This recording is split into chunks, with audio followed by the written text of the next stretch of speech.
Deadlock has no right being this addictive. The heroes are awesome. The world is gorgeous, in the lanes, I mean, of course. But the thing that's really, I think, gluing you and me to this game is the music. In this video, I'm going to break down a few tracks that are literally training our brains to stay in queue and keeping us locked into Deadlock's mood before the match even loads. And it all starts with this sick main menu.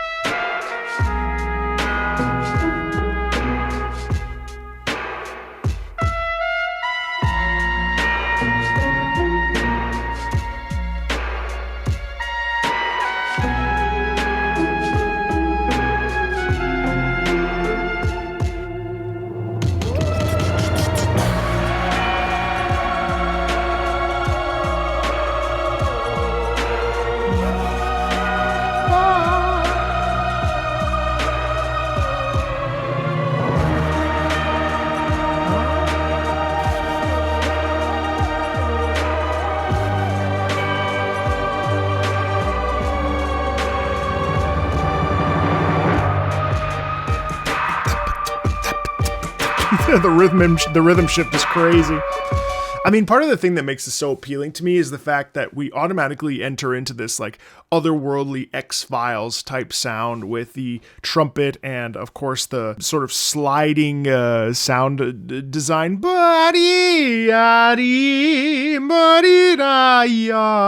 That whole thing makes it feel like you're in another world that is very odd and there are strange things afoot, you know? And I think like that's so evocative and I think just really, really fun because it just has a vibe to it, especially with the momentum of the rhythm and stuff. That whole thing just like feels like we're just driving forward. I absolutely love it. I love the tension I feel as soon as I start, but there's also a lot of character and personality in it. It feels like we are like entering like the laboratory. Like there's some sort of a science experiment going on and all of a sudden an explosion goes off and people are just mutating and changing. And I think that that really leans into the characterization of these characters. Like they're all sort of quirky. Now, and I don't know the lore, the backstory behind the characters or why they are who they are and what their designs are supposed to be like emulating or why their designs are the way they are. But there's this quality in it of just inherent danger with suaveness at the same time, which I think is so much fun. I've lingered on this main menu multiple times and I find the rhythm incredibly appetizing and appealing. And also I just love the trumpet. It's just so front and center noir in an alternate dimension New York. I mean, listen to how it starts again. Like, isn't that amazing? Ba beep ba boom. The rhythm is kind of slow. The tempo is pretty slow and deliberate, but I love that it's like got like heft to it at the same time.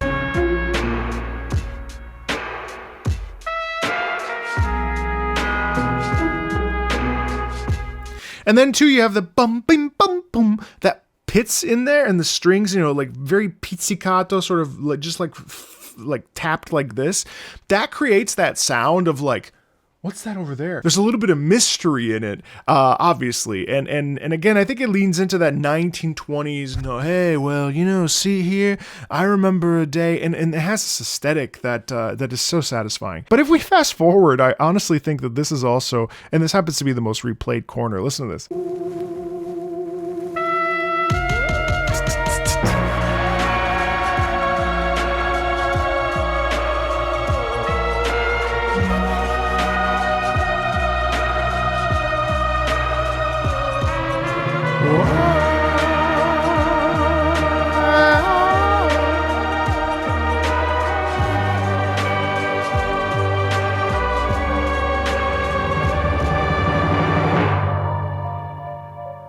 There's desperation in this part, actually, which is kind of interesting because the whole thing is kind of a slow burn. It's not necessarily a climax per se, but this back corner is really satisfying because it feels more desperate.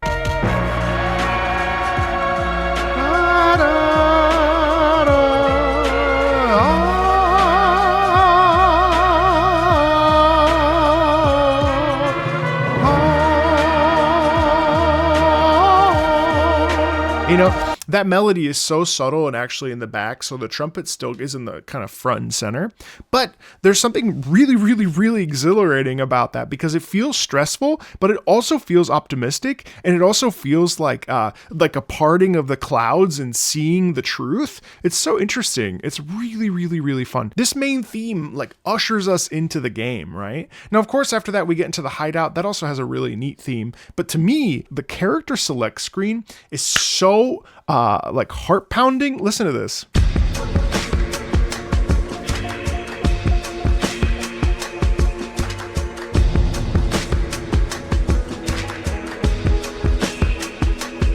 It's slow, deliberate, and we have this wonderful subdivision of the rhythm of the percussion. That has heft to it innately. So it feels really, really, really like this is a huge deal. The choice you make here will make all of the difference in this match, in this lineup, right?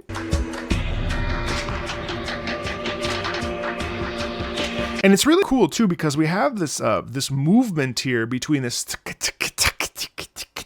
It's just fun because that gives way to like a ticking clock, where like we have like limited choices and we have to make a good decision, or you know, there's a bit of a countdown feeling to it.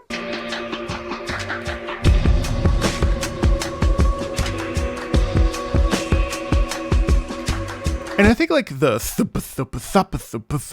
particular rhythmic sound, that's also again stress, danger, almost like authority. Like we have to make a strong decision. We have to hope for the best. Like there's a sound in that of like sort of innate tension.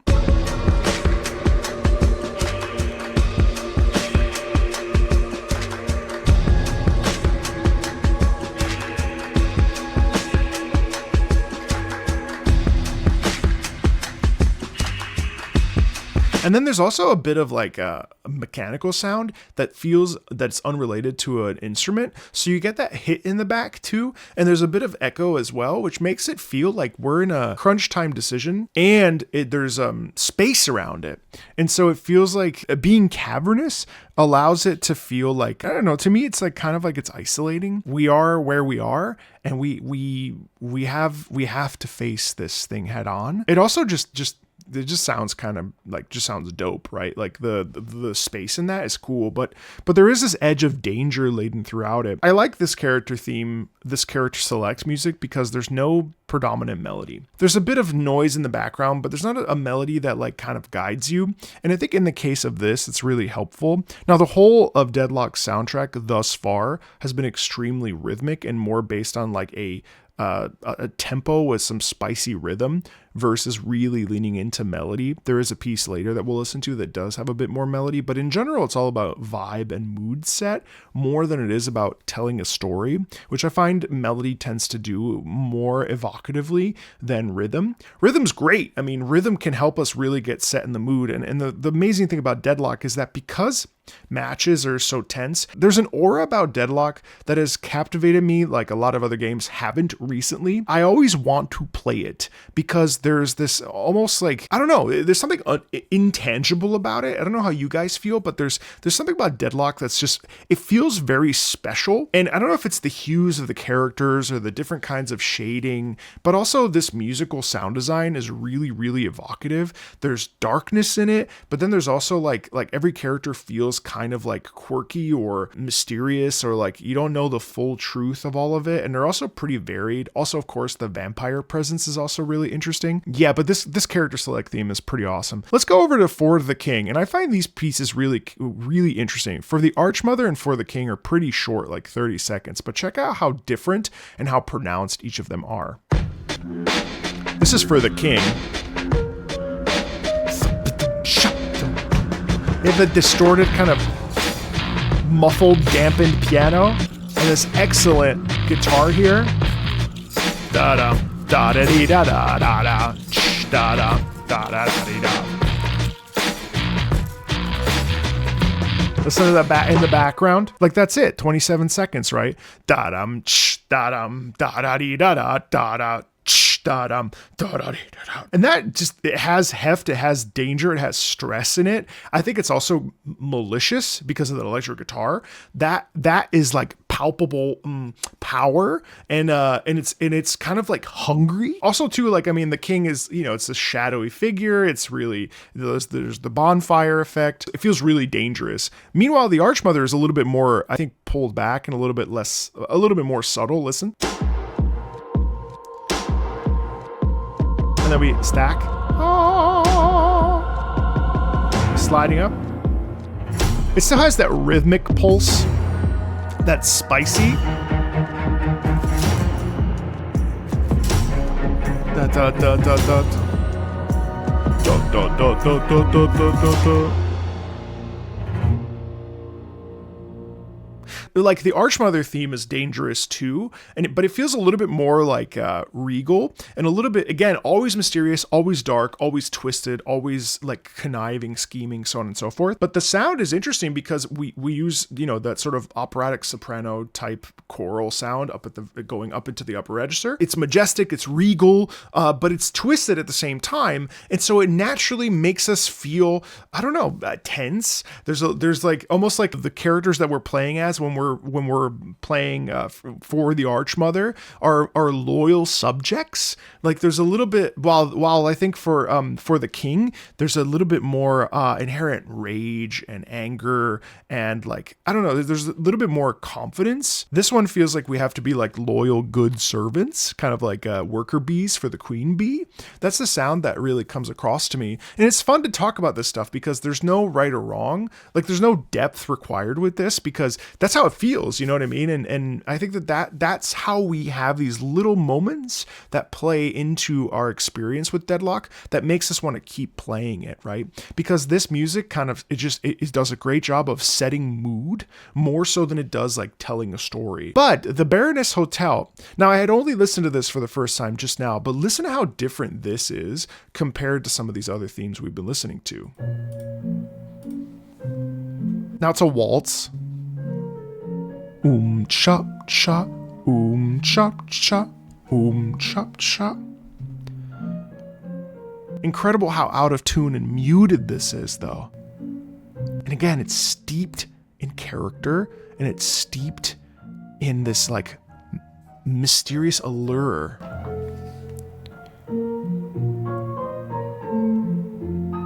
And it sounds classy, right? It feels very classical.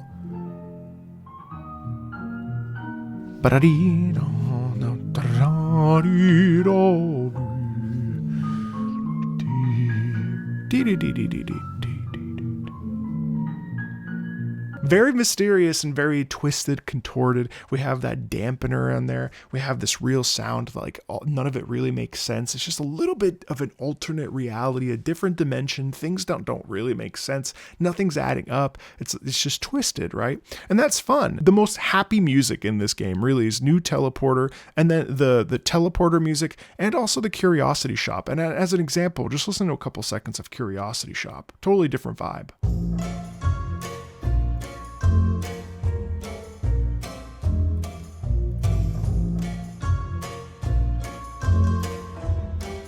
Get that wonderful upright bass move in there.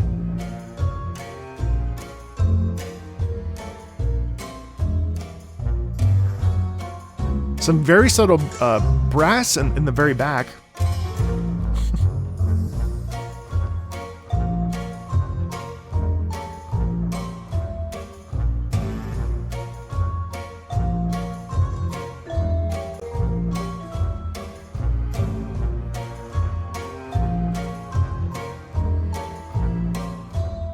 So it's interesting because even though it kind of repeats and repeats and repeats and repeats, we get these little moments where we're getting some characterization via these individual instruments that are popping out and presenting themselves to us. But the whole thing with the Curiosity Shop is that not only is it a jingle, but it's also a little odd, much like everything else. There's a little bit of like, whoa, what is this place? This doesn't seem right. This doesn't feel right. There's something odd about this. The entire soundtrack is like this. There's always this slight air of something being more or less what we're used to or what we know, but being also different at the same time.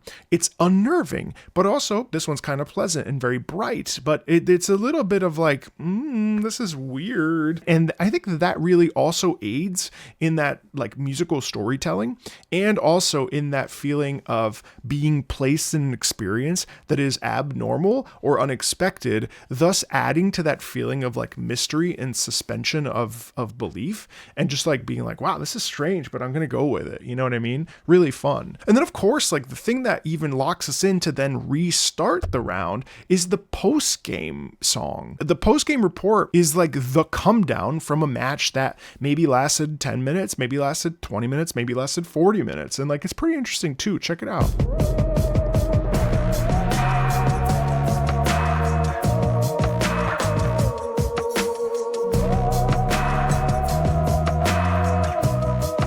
It takes the thematic idea of the main theme with that little bit of melody that we get from the main theme and speeds it up, adds a little bit more like emphasis. And realistically, the post-game report could easily be the track that plays when the match starts. I don't know if it was at one point. I see here there's a comment that says, "Welcome back, old matchmaking song." I don't know what that is, but like the post game report is kind of bright, even though it has again this darkness layer to it with the guitar and that like let's call it a theremin. I don't know what it is, but like, you know, it's sort of distorted, and that is interesting because I think that does a great job of building. In a way, building tension, where even though you've come down from the fight and this is the post-game report, you're still like, oh man, damn, that was intense. You know what I mean? It doesn't lose momentum just because it's the post-game.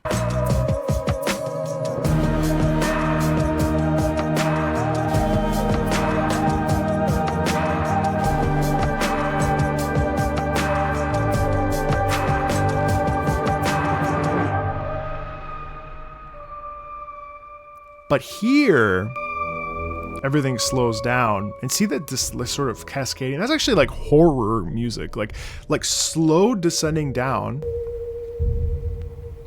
with like what sounds like timpani in the background. That's like, oh, things are weird. Things are not what we expected them to be, or like, man, that was really twisted and contorted, and this is weird. That's what keeps us listening. That's what keeps us playing. Yes, the gameplay is really enjoyable, and I honestly, Deadlock is I think like one of these very special, unique games that will hold up for years to come. It's another Valve banger, if you will. But this music all aids that vibe more than it aids in telling the story. It does aid in the vibe of things being not quite right, like an upside down world of what we're used to, which is really, really, really evocative and frankly fun to listen to. You know, it's 1920s jazz big band, but twisted and not really that at all, but like a detective noir sound. It's just amazing. It defies definition, and I think it's really fun. I'm really looking forward to where this soundtrack goes and how it continues to develop. And I also am curious to see on full release what the sound will be like, and if it ends up leading more into a melodic direction rather than this, which is a rhythmic vibe setting direction. Both are valid, but this one's really fun, and I'm curious to see where we go. If you like this sort of stuff, feel free to check out the rest of the channel. Feel free to like, subscribe, feel free to sign up for the Patreon or join the Discord. Thanks a ton, and I'll see you later. Bye.